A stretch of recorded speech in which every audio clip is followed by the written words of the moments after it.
I am Anila Ali. I stand before you as a Muslim American Pakistani, friend of the Jewish people.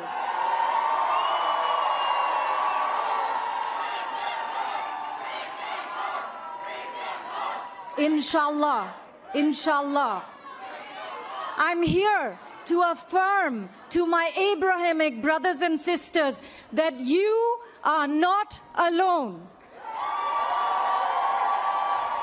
Yes, we are all feeling the hurt, the pain, the fear, but we also stand united in hope that a better future for all of us is possible.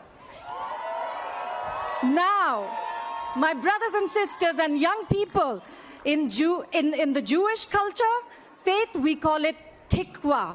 And in Muslim faith, we call